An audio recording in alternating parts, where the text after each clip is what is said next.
Hello दोस्तों, आप सभी का स्वागत है हमारे यूट्यूब चैनल रेट राजस्थान में। आप सबका अपना चैनल रेट राजस्थान। आज हम कक्षा 9th 10th दोनों में ही लगता है ये चैप्टर, त्रिकोणमिति नाम से लगता है, जो एक बेहतरीन चैप्टर है, इंटरेस्टिंग भी है और मतलब इम्पोर्टेंट भी है। दोनों ही क्लास में इम्पोर्टेंट है और इसका हर पेपर में इसका 2 क्वेश्चन 3 क्वेश्चन तो आते ही आते हैं, फिक्स है इसके क्वेश्चन। और 10th क्लास में मतलब अर्धवार्षिक हो या वार्षिक हो, इसका एक क्वेश्चन डेरिवेशन से मतलब इसको प्रूफ करना होता है, वो फिक्स है इसका। तो इसको मतलब इग्नोर नहीं कर सकते इस चैप्टर को हम बिल्कुल भी। और ये एक स्कोरिंग चैप्टर भी है, तो चलो इस पर हम बात करते हैं। इस चैप्टर में हम सबसे पहले तो इसके मतलब बेसिक कॉन्सेप्ट को समझेंगे, क्योंकि अगर बेसिक कॉन्सेप्ट क्लियर होगी तभी हम आगे समझ पाएंगे, आगे सवालों को हल कर पाएंगे। जो मुख्य सूत्र है उनको याद करना पड़ेगा, जो कुछ सर्वे समीकरण हैं उनको याद करना पड़ेगा, ताकि हम मतलब आगे बिल्कुल भी ना अटके और एग्ज़ाम में बिल्कुल एकदम परफेक्ट स्कोर करके आए। तो चलो शुरू करते हैं। तो इसमें मतलब पहले तो कुछ सर्व समीकरण है उनको याद करते हैं।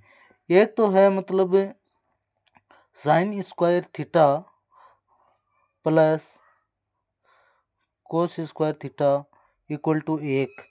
इन दोनों का मतलब त्रिकोणमितीय जो अनुपात है, इन दोनों का योग साइन और कोस का योग स्क्वायर का हमेशा 1 होता है।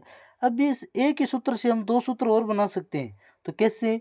मतलब यह साइन स्क्वायर थीटा है, इसको हम इधर रखेंगे, तो ये कोस स्क्वायर थीटा इधर आते ही पक्षांतरण करेंगे। पक्षांतरण करने से क्या, ये इधर जो प्लस में हो इधर आते ही माइनस में हो जाएगा। तो 1 माइनस कोस स्क्वायर थीटा। फिर अगर कोस स्क्वायर थीटा को इधर रखेंगे तो साइन स्क्वायर इधर आ जाएगा, तो 1 माइनस साइन स्क्वायर थीटा। इसी तरीके से एक सर्व समीकरण है 1 plus tan square theta equal to sec square theta. तो अगर हम इसको भी ट्रांसफर करें, वो ये देखो दोस्तों, मतलब एक ही सर्व समीकरण से तीन तीन सर्व समीकरण। अब आप इन तीनों को नहीं रटना, आपको सिर्फ कोई इसको एक को ध्यान में रखना है। बाकी हम मतलब दिमाग में भी इसको सोल्व करके बाकी 2 सर्व समीकरण बना सकते हैं जब ज़रूरत के हिसाब से। अभी सिर्फ ये 1 plus tan square theta equal to sec square theta, सिर्फ इसको याद करना है। बाकी हम आगे ये 2 सर्व समीकरण बना सकते हैं। कैसे देख, तो ये एक टेन स्क्वायर थीटा है, इधर रख लिया, इस एक का पक्षांतरण इधर कर देंगे, तो ये हो जाएगा सेक स्क्वायर थीटा। ये 1 प्लस का इधर है तो इधर आके माइनस का 1 हो जाएगा। और अगर सेक स्क्वायर थीटा है, ये टेन स्क्वायर थीटा इधर आ जाएगा, माइनस का टेन स्क्वायर थीटा हो जाएगा, और इधर ये प्लस का 1 रह जाएगा। तो 1 से 3 सर्व समीकरण बन गई। अब एक सर्व समीकरण होती है 1 प्लस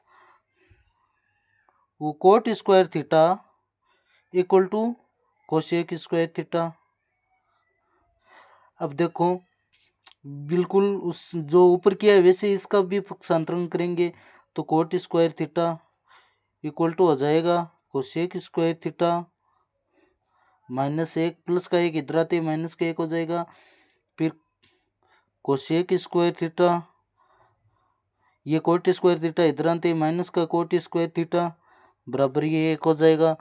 तो ये जो 3 सर्व समीकरण, इन 3 से 9 सर्व समीकरण बन गई टोटल।